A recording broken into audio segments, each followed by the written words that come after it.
सरकार ने एक गिफ्ट की शुरुआत की थी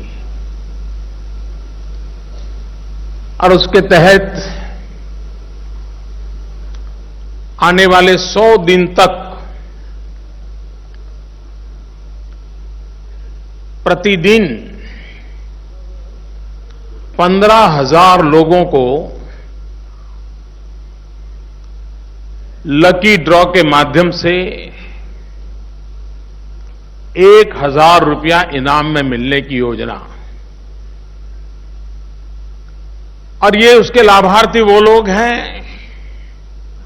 जो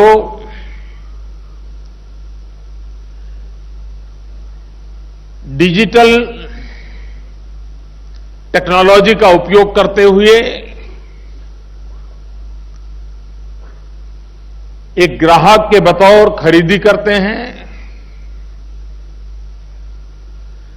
50 रुपये से ज्यादा और 3,000 रुपये से कम, ताकि इनाम गरीबों को मिले।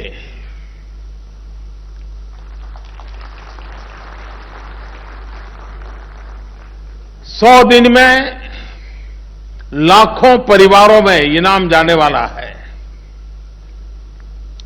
और ड्रॉ होने के 3 दिन के बाद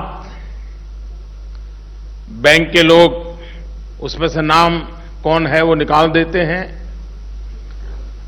जो पहले दिन ड्रॉ हुआ था उसमें जिनको इनाम लगा था उसमें से 4 लोगों को मुझे आज अपने हाथों से इनाम देने का अवसर मिला। आज 30 तारीख को लकी ग्राहक योजना के साथ साथ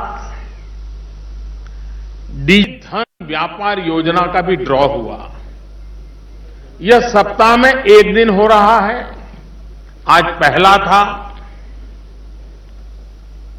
और इसमें उन व्यापारियों को प्रोत्साहन देने की योजना है कि जो अपनी दुकान में ग्राहकों को डिजिटल पेमेंट के लिए प्रेरित करें, उनको समझाएं, वो व्यवस्था दें। और 14 अप्रैल बाबा साहब आंबेडकर जी की जन्म जयंती पर एक मेगा ड्रॉ होगा जिसमें करोड़ों रुपयों के इनाम दिए जाएंगे।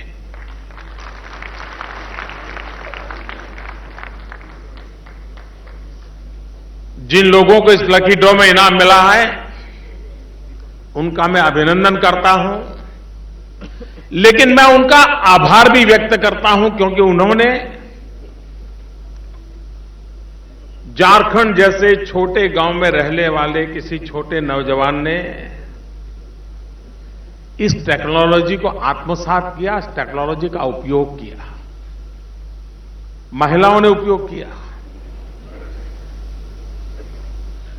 और इसलिए देश में जो लोग इसके साथ जुड़ रहे हैं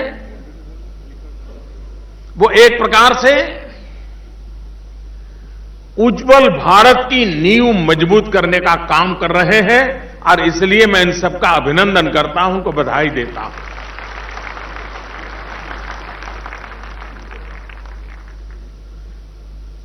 आज एक और काम हुआ, मेरी दृष्टि से यह सबसे महत्वपूर्ण काम हुआ है और वो है एक नई ऐप लॉन्च की गई है जिसका नाम रखा है भीम। बहुत कम लोगों को मालूम होगा जिस महापुरुष ने हमें संविधान दिया वो डॉक्टर भीमराव अंबेडकर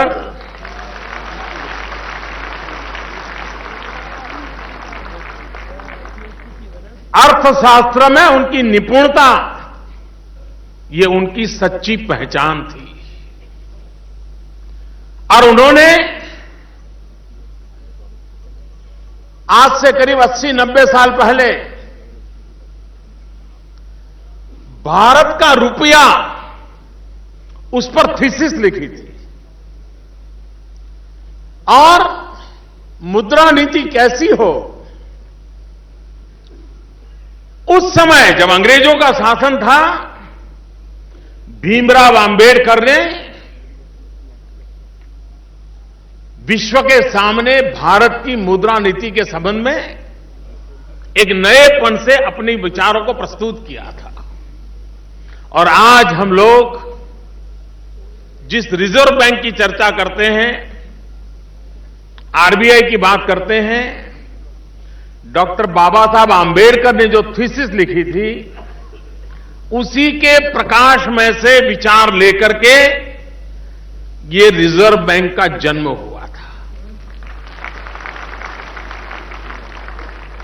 इतना ही नहीं, आजाद भारत में हमारे जो फेडरल स्ट्रक्चर है, राज्य और केंद्र के बीच आर्थिक व्यवस्था कैसे चले, पैसों का बंटवारा कैसे हो, इसके लिए जो फाइनेंस कमीशन की कल्पना हुई है, यह भी बाबा साहब आंबेडकर, भीमराव आंबेडकर के विचारों का परिणाम है। कहने का तात्पर्य यह है कि भारत की मुद्रा व्यवस्था में, भारत की सेंट्रल बैंक की कल्पना में, भारत के फेडरल स्ट्रक्चर में, अर्थव्यवस्था के संबंध में किसी एक महापुरुष का स्पष्ट दर्शन था, उत्तम से उत्तम योगदान था। तो उस महापुरुष का नाम है डॉक्टर भीमराव आंबेडकर। और इसलिए आज जो ऐप, और आने वाले दिनों में देखना कि सारा कारोबार, जैसे हम पहले नोट या सिक्कों से करते थे, वो दिन दूर नहीं होगा जब इस सारा कारोबार इस भीम ऐप के द्वारा चलने वाला है। यानी एक प्रकार से बाबा साहब आंबेडकर का नाम सारी अर्थव्यवस्था के अंदर ये भीम ऐप के द्वारा सेंटर स्टेज में आने वाला है। उसका प्रारंभ आज इस कार्यक्रम के तहत किया है। बहुत ही सरल है। इसे आप डाउनलोड करने के बाद स्मार्टफोन हो, 1000-1200 वाला मामूली फीचर फोन हो, इससे इसका उपयोग कर सकते हैं आप। इंटरनेट होना ही चाहिए, जरूरी नहीं है। और आने वाले 2 सप्ताह के भीतर भीतर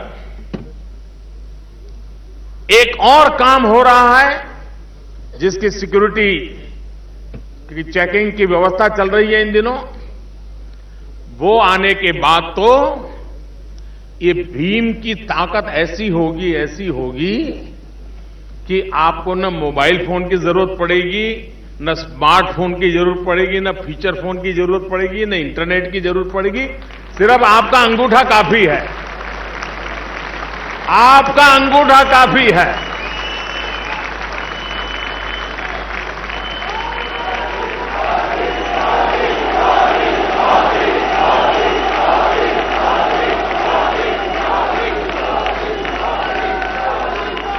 कोई कल्पना कर सकता है, एक जमाना था अनपढ़ को अंगूठा छाप कहा जाता था। वक्त बदल चुका है। अंगूठा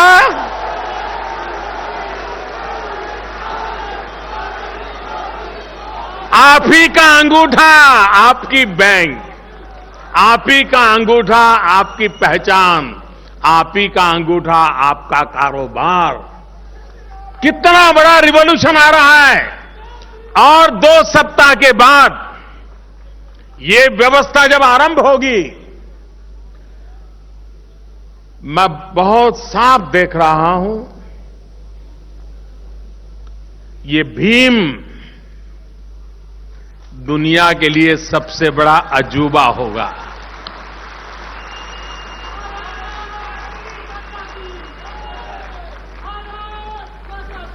देश में आधार कार्ड 100 करोड़ से ज्यादा लोगों को आधार नंबर मिल चुका है। जो 12-15 साल से छोटी आयु के हैं उनका बाकी है, काम चल रहा है। लेकिन जो बड़ी आयु के हैं 14 से ऊपर, करीब करीब उसमें से अधिकतम लोगों का हो गया, कुछ छुटपुट कुछ रह गए होंगे, तो अब काम चल रहा है। दूसरी तरफ देश में 100 करोड़ से ज्यादा फोन है, मोबाइल फोन। जिस देश के पास 65% नौजवान 35 साल से कम आयु के हो, जिस देश के लोगों के हाथ में मोबाइल फोन हो, जिस देश के लोगों के अंगूठे में उनका भविष्य सुनिश्चित कर दिया गया हो, वो देश एक बार अगर डिजिटल कनेक्टिविटी कर दें तो कितना बड़ा नया इतिहास बना सकता है, ये इसके अंदर आपको दिखाई देगा। विश्व के किसी भी देश के लिए टेक्नोलॉजी के क्षेत्र में कितना ही आगे गया हुआ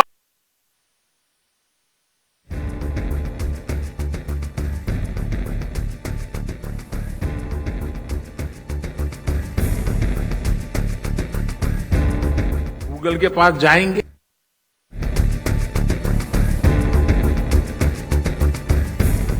ये भीम है क्या?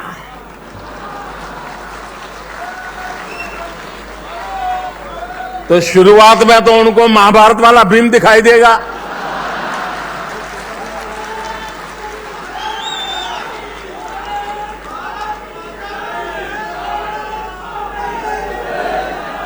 और ज्यादा गहरे जाएंगे तो उनको पता चलेगा हिंदुस्तान की धरती पर कोई भीमराव आंबेडकर नाम के महापुरुष हो गए। भारत रत्न भीमराव आंबेडकर।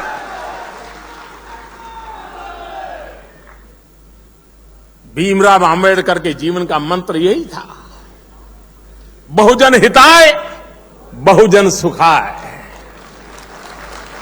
वे दलित, पीड़ित, शोषित, वंचितों के मसीहा थे। ये टेक्नोलॉजी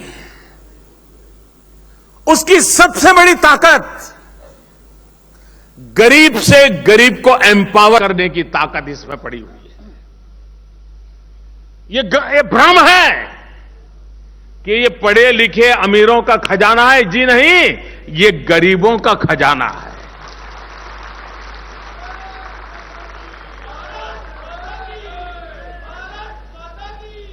ये ताकत गरीब को देने वाला है, छोटे व्यापारी को देने वाला है, दूर सुदूर गांव में रहने वाले किसान को देने वाला है, जंगलों में जिंदगी गुजारने वाले आदिवासी को देने वाला है। और इसलिए इसका नाम उस महापुरुष के साथ जोड़ा है जिन्होंने अपनी जिंदगी दलित, पीड़ित, शोषित, वंचित आदिवासियों के लिए खपा दी थी।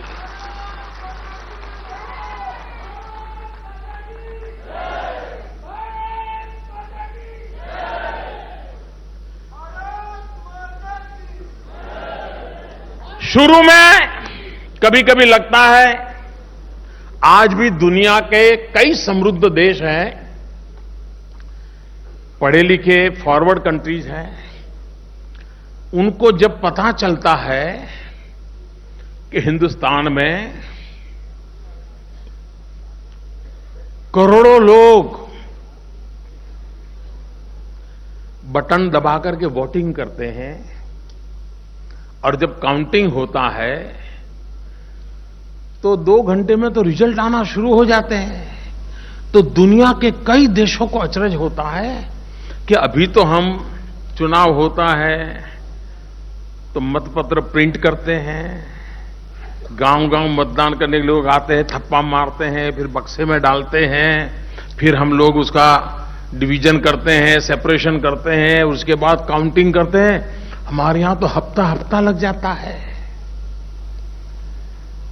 जिस देश को अनपढ़ कहा जाता है, जिस देश के नागरिकों को उनकी समझ पर कुछ लोग सवालिया निशान उठाते हैं, वो देश दुनिया के सामने गर्व कर सकता है कि इलेक्ट्रॉनिक वोटिंग मशीन के द्वारा दुनिया में रिवॉल्यूशन लाने वाले हम लोग हैं और हम इतनी बड़ी मात्रा में सफलतापूर्वक करते हैं। कभी कभी मैं हैरान हूं, कुछ लोग होते हैं जिनके दिलो दिमाग में निराशा से ही उनका जीवन आरंभ होता है, उनका सुबह भी निराशा से होती है। ऐसे निराशावादी लोगों के लिए अभी तो कोई औषध अवेलेबल नहीं है।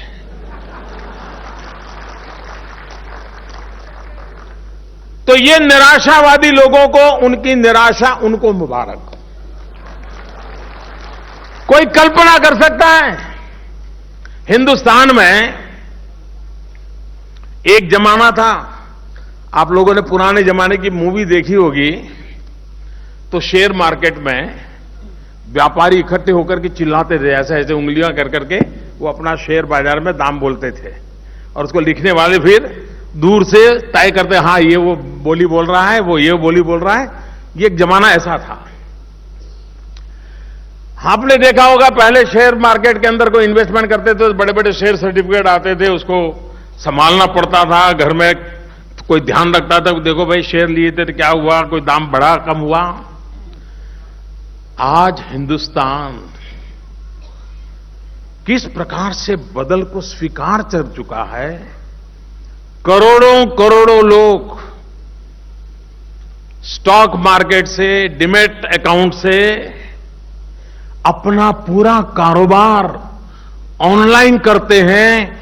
मध्यम और निम्न मध्यम वर्ग के लोग उसमें अपना इन्वेस्टमेंट करते हैं और वे कोई कागज का टुकड़ा नहीं, अरबों खरबों रुपयों का कारोबार चल रहा है। लेकिन इस देश के अंदर शायद हो सकता है, आज मैंने कहा तो कुछ लोग जाग जाएंगे, खोजने के लिए जाएंगे कि मोदी जो कह रहा था सच है कि गलत है। क्या सचमुच में शेयर बाजार के अंदर सब ऑनलाइन होता है क्या? क्योंकि अब तक किसी का ध्यान ही नहीं हो गया। ये हो चुका है, लेकिन ध्यान नहीं गया। लेकिन इन दिनों जब मैं कहता हूं कि ई पेमेंट के लिए, तो लोगों को लगता है ये कुछ नया लाया है मोदी, गड़बड़ लगता है। और इसलिए बड़े बड़े लोग, उच्च पदों पर रहे हुए लोग, वे भी अपने बड़ी मृदु भाषा में बोलते हैं, सॉफ्टली बोलते हैं कि ये कैसे हो सकता है, देश अनपढ़ है, मोबाइल फोन कहां है, ऐसा बोलते हैं।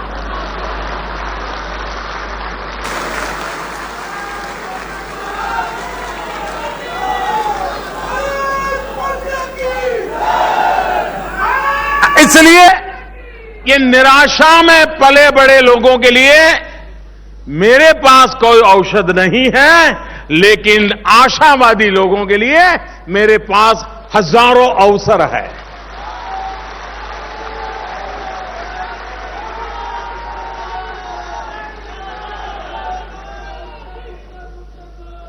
भाइयों बहनों, आज कोई धोबी सोच सकता है क्या कि वो बैंक से लोन ले सकता है? कोई छोटा सा हजाम की दुकान चलाने वाला, बाल काटने वाला व्यक्ति, वो सोच सकता है कि मुझे बैंक से लोन मिल सकता है? कोई अखबार की पस्ती इकट्ठी करने वाला या अखबार बेचने वाला सोच सकता है? वो कल्पना ही नहीं कर सकता कि बैंक में मैं जाऊंगा पैसे मिल सकते हैं, सोच ही नहीं सकता, क्योंकि हमने हालत ऐसे बना के रखे। ये जो मैं डिजिटल पेमेंट की बात करता हूं, वो कैसा रिवॉल्यूशन लाएगा। और जब ये भीम सामान्य नहीं है।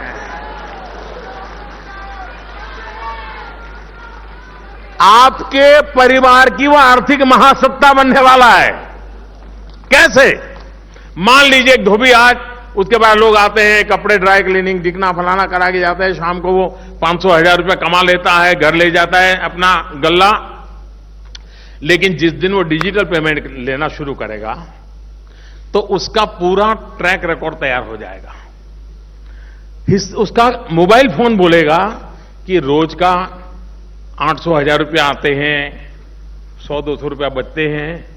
फिर उसको बैंक से अगर लोन लेना होगा तो बैंक को कहेगा, देखो भाई मेरे मोबाइल चेक कर लीजिए, मेरे अकाउंट में इतना पैसों की लेन देन चलती है, अब मुझे जरूरत है 5000 रुपया चाहिए, दे दीजिए। ये व्यवस्था ऐसी होगी कि आज उसको साहूकार के पास ऊंचे ब्याज से 5000 रुपया लेना पड़ता है, वो अपने मोबाइल फोन से वो दिन दूर नहीं होगा, 5 मिनट के भीतर 5000 रुपया उसके खाते में मिल जाएंगे। ये ई बैंकिंग की व्यवस्था डेवलप होने वाली है। ये दिन दूर नहीं होगा दोस्तों, ये होने वाला है। और इस काम को आगे बढ़ाने के लिए एक कॉमन प्लेटफॉर्म आज भीम के रूप में देशवासियों को 2016 के साल के आखिर में जब मैं दे रहा हूं तो एक प्रकार से 2017 का उत्तम से उत्तम नजराना मैं दे रहा हूं।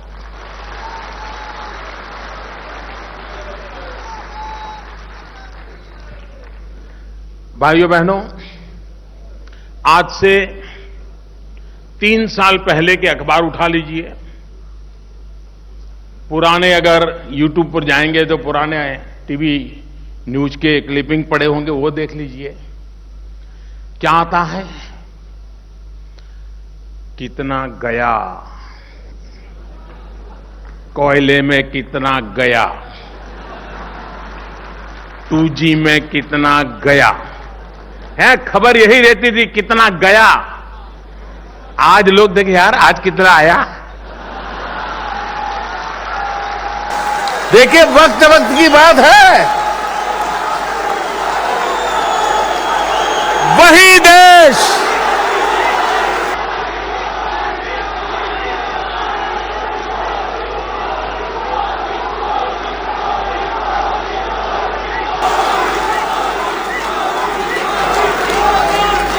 यही देश, यही लोग, यही कानून, यही सरकार, यही फाइलें, यही नियम, वो भी एक वक्त था जब गए की चर्चा होती थी।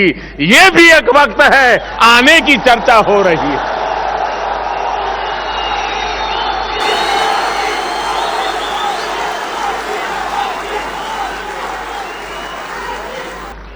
लोग हिसाब लगा रहे हैं, मंडे को इतना आया था, ट्यूसडे को कितना आया। अगर भाइयों बहनों देश के गरीबों के लिए अगर जज्बा हो, उनके प्रति समर्पण हो, तो सब चीज अच्छी करने के लिए ईश्वर भी ताकत देता है।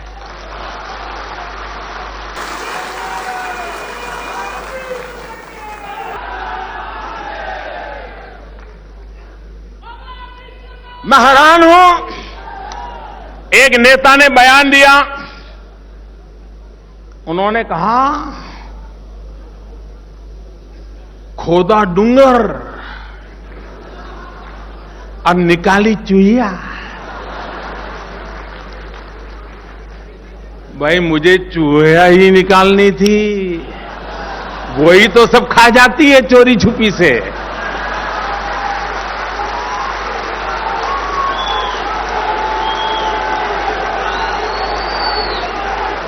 किसान मेहनत करके अनाज का ढेर करे, 2 चूहियां आ जाए साहब, सब खत्म कर जाती। तो जिस नेताजी ने जो कहा, मैं उनका धन्यवाद करता हूं कि कम से कम सच तो बोले। ये चूहियां पकड़ने का ही काम है जो देश का गरीब का धन खा जाते थे। वो चूहिया पकड़ने का ही काम है और चल रहा है, तेज गति से चल रहा है। भाइयों बहनों, मैं इस समय मीडिया के मित्रों का भी आभार व्यक्त करना चाहता हूं। आपको मालूम होगा, जो चीज मीडिया के लोग ठान ले तो उसका एक असर पैदा होता है। जब लोग लाल लाइट वाली गाड़ियों में घूमने के शौकीन हुआ करते थे तो मीडिया वाले पीछे पड़ गए, कैमरा ले गए, अच्छा ये लाल लाइट लगा के बैठा है। धीरे धीरे जिसको लाल लाइट का हक था ना वो भी डरने लगा, यार छोड़ो।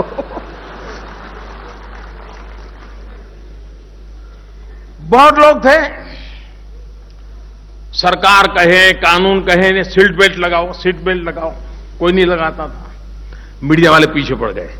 कोई कार में बैठा है बड़ा आदमी तो तुरंत निकालते थे, इसने सीट बेल्ट नहीं लगाया, फिर दूसरे दिन टीवी पे दिखाते थे तो उसकी मुंडी इतनी हो जाती थी। वो सीट बेल्ट का अवेयरनेस आया। कभी हेलमेट के लिए सरकार कहती है भाई जिंदगी बचाने के लिए जरा हेलमेट लगाओ, ये करो, सुनते नहीं। लेकिन मीडिया के लोग, कोई पुलिस वाला बिना हेलमेट जाता था तो पकड़ते थे टीवी पे और दिखाते थे तो वो फिर कांपने लगते थे। लोग भी जाते थे, दिखा देखो ये जा रहा है। सरकार भी जागती थी, पुलिस भी जागती। ये सेवा कम नहीं है जी, ये सेवा बहुत बड़ी है। एक ऐसी जागरूकता आई। इवन स्वच्छता का अभियान, कोई मीडिया के लोग स्वच्छता रखनी चाहिए कहें अलग बात है, लेकिन मैंने देखा वो सुबह शाम उनके कैमरा के लोग उन जगह पे घूमते थे और कोई डालता था तुरंत पकड़ करते, फिर उसका इंटरव्यू करते थे। तो फिर वो ऐसे भागता, नहीं मेरा इदारा नहीं, मैंने देखा नहीं था। वो कहते दिखता है कि नहीं दिखता है, तो भागता था।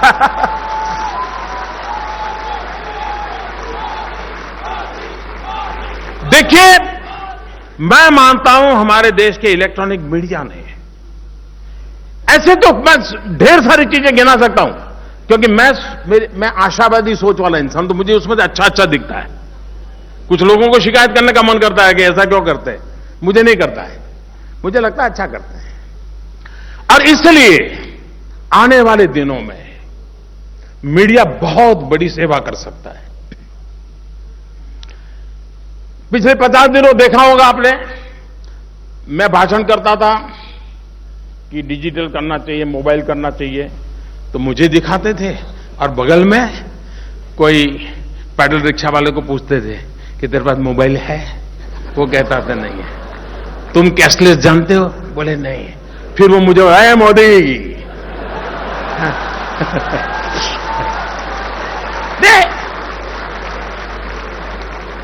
और उसके कारण सरकार को भी सोचना पड़ा, हाँ भाई फीचर फोन में भी किया जाना चाहिए, अंगूठे में भी बैंकिंग आना चाहिए।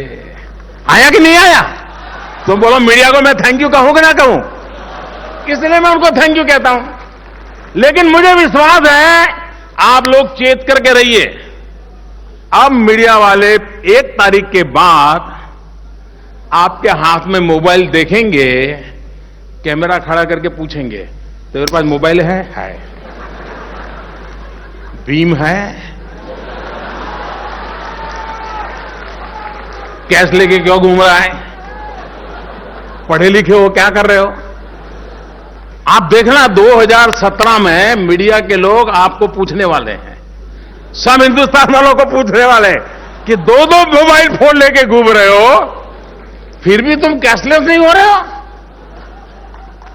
इसी से रिवॉल्यूशन आता है जी, क्रांति इसी से होती है। और मुझे विश्वास है कि देश विश्व के आधुनिक देशों की तुलना में टेक्नोलॉजी के क्षेत्र में और टेक्नोलॉजी के साथ कॉमन मैन की कनेक्टिविटी ये होके रहने वाला है। भाइयों बहनों,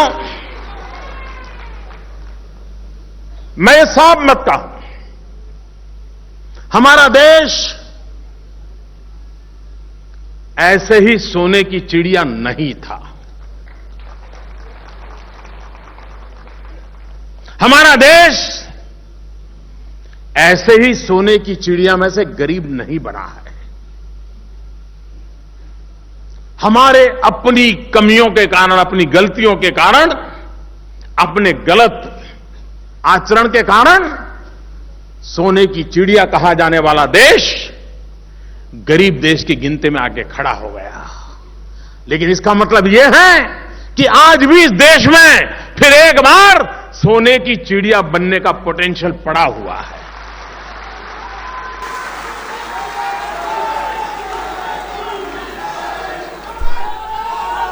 इस सपने के साथ, इस विश्वास के साथ क्यों न हम देश के गरीबों को उनका हक दिलाएं, मध्यम वर्गीय लोगों का जो शोषण हो रहा है उसको रोकें, ईमानदारी के रास्ते पर देश चलना चाहता है उसको हम बल दें। भाइयों बहनों, मैं जानता हूं आज लोग इसका मूल्यांकन करने की न हिम्मत करेंगे, न ही शायद उतना सामर्थ्य होगा, लेकिन वो दिन दूर नहीं होगा जब इस सारे घटनाक्रम का मूल्यांकन होगा, इतिहास की तवारीखों में जब मढ़ा जाएगा, तब एक बात उजागर होने वाली है। हमारा देश, कभी कहा जाता था यूनान मिस्र मिट गए, लेकिन क्या बात है कि हस्ती मिटती नहीं हमारी। ये वो कौन सी बात है, ये कौन सी बात है कि हस्ती हमारी मिटती नहीं। भाइयों बहनों, आप अपने कार्यकाल में भी देखा हो, जब भी हमारे देश में कोई बाहरी हमला होता है, कोई बाहरी जुल्म होता है, कोई बाहर से कुछ कह देता है, तो पूरा हिंदुस्तान एकजुट होकर के उसके खिलाफ मुकाबला करने के लिए तैयार हो जाता है। ये हमने कई बार देखा है, लेकिन पहली बार इस देश ने इस बात को अनुभव किया है, और जो इतिहास में स्वर्णिम अक्षरों से लिखा जाएगा, यह देश अपनी अंदर की बुराइयों को खत्म करने के लिए एक हुआ। दोस्तों, अपने आप से लड़ने के लिए एक हुआ, अपने आप से लड़ने के लिए आगे आया, अपनी बुराइयों को परास्त करने के लिए 125 करोड़ देशवासी इतना कष्ट झेलने के लिए आए, तकलीफ के बाद भी हंसते हुए कहें, भाइयों बहनों, यही तो इस देश की ताकत है कि हम अपनी बुराइयों को खत्म करने के लिए खुद होकर के आगे आते हैं, समय मिलते ही निकल पड़ते हैं और करके रहते हैं। ये 8 तारीख के बाद देश ने इस ताकत का दर्शन कराया है, जो देश की अनमोल ताकत है। अपनी बुराइयों के खिलाफ लड़ना यह सामान्य बात नहीं है। 125 करोड़ देशवासी, और यह भी सही है कि ये बुराइयां कुछ लोगों ने स्वेच्छा से स्वीकार की होगी, कुछ लोग मजबूरन उसके शिकार हुए होंगे, लेकिन इच्छा अनिच्छा से भी ये दीमक की तरह फैल गई है। और इसलिए दीमक की तरह फैली हुई बेईमानी की बीमारी समाज में भी कभी तो ऐसा लगता था कि लोग शायद इससे जीने की आदत बना लेंगे, लेकिन 8 नवंबर के बाद मैंने देखा कि लोग मौके की तलाश में थे। ऐसी जिंदगी उनको नहीं चाहिए, उनको ईमानदारी की जिंदगी चाहिए, उनको ईमानदारी का रास्ता चाहिए, और ये देशवासियों ने करके दिखाया है। और भाइयों बहनों, मैं विश्वास से कहता हूं, ये जो सारी मेहनत हो रही है और ये काम छोटा नहीं जी, दुनिया को अचरज हो रहा है कि 86% करेंसी एकदम से व्यवहार से निकल जाए। दुनिया आज इस पर सोच नहीं सकती देश कैसा है, कैसे लोग हैं, और देखो जी रहे हैं, सोच रहे हैं आगे बढ़ना है। ये देश की कोई सामान्य ताकत नहीं है, और यह ताकत देशवासियों ने दिखाई है, और यही ताकत है जो आने वाले दिनों में देश को आगे ले जाने वाली है। भाइयों बहनों, और मेरा मत है इस देश के धन पर, इस देश की संपदा पर, इस देश के गरीब का हक सबसे पहले होना चाहिए। गरीबी के खिलाफ लड़ाई नारों से नहीं होती है। आप देखिए, मैंने देशवासियों से एक प्रार्थना की थी, कहा था कि आप अगर आर्थिक रूप से अगर आपको ज्यादा नुकसान नहीं होता है तो आप एलपीजी की सब्सिडी छोड़ दीजिए। यह देश जो कभी 9 सिलेंडर और 12 सिलेंडर पर 2014 के चुनाव का एजेंडा लेके चल रहा था, एक पार्टी इस बात के मुद्दे पर चुनाव लड़ रही थी कि 9 सिलेंडर देंगे कि 12 सिलेंडर देंगे।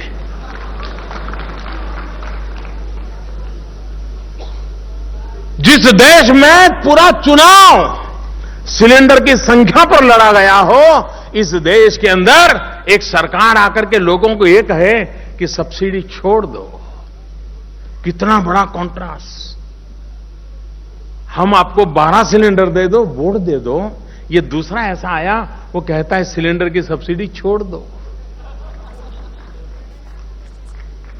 और मैं आज सर झुका करके मेरे देशवासियों के सामने नमन करते हुए कहना चाहता हूं, 1,20,00,000 लोगों से ज्यादा परिवारों ने अपनी सब्सिडी छोड़ दी। और मैंने वादा किया था कि आप जो सब्सिडी छोड़ रहे हैं मैं उस गरीब मां को दूंगा, जिस गरीब मां को लकड़ी के चूल्हे से धुएं के आग में अपने बच्चों के साथ गुजारा करना पड़ता है। उस गरीब मां को एक दिन में 400 सिगरेट का धुआं अपने शरीर में लेना पड़ता है। उस मां के स्वास्थ्य का क्या होता होगा? आप अपनी सब्सिडी छोड़ दीजिए, मैं ये सिलेंडर उस गरीब मां को देना चाहता हूं जो लकड़ी का चूल्हा जला करके खाना पकाती है। और आज मैं देशवासियों को कहना चाहता हूं कि 1,20,00,000 लोगों ने सब्सिडी छोड़ी। अब तक 1.5 करोड़ गरीब माताओं को गैस सिलेंडर हम दे चुके हैं। कहने का तात्पर्य यह है कि जो भी आ रहा है अब जान ही रहा है, ये जो भी आ रहा है गरीब के काम आने वाला है, गरीब की भलाई के लिए काम आने वाला है। देश को बदलना है दोस्तों, देश के सामान्य मानवी की जिंदगी बदलेगी तब देश बदलने वाला है। और जब मैं आज पंडित दीनदयाल उपाध्याय की जन्म शताब्दी मना रहा हूं और भारत सरकार ने गरीब कल्याण वर्ष के रूप में इसको मनाना तय किया है, तब यह सारा परिश्रम गरीबों को समर्पित है, उनके कल्याण को समर्पित है, मध्यम वर्ग के व्यक्ति को उसका हक दिलाने के लिए समर्पित है, उनके शोषण से मुक्ति दिलाने के लिए समर्पित है। और मुझे विश्वास है कि देश ने जिस प्रकार से आशीर्वाद दिए, कष्ट झेल करके आशीर्वाद दिए हैं, आने वाले दिनों में इस बदलाव के हकदार भी वही होने वाले हैं। मैं फिर एक बार उस इनाम को प्राप्त करने वालों को बधाई देता हूं। मैं देशवासियों से आग्रह करता हूं कि 2017 के 1 जनवरी को आप कम से कम 1 जनवरी से शुरू करिए। अगर आपके पास मोबाइल फोन है, स्मार्टफोन है, कम से कम 5 लेन देन तो करिए। हर हिंदुस्तानी एक बार 5 लेन देन करना देखें तो फिर उसको आदत हो जाएगी और देश डिजिटल मूवमेंट को लीड कर जाएगा। मैं फिर एक बार सबको बहुत बहुत बधाई देता हूं, बहुत बहुत धन्यवाद देता हूं।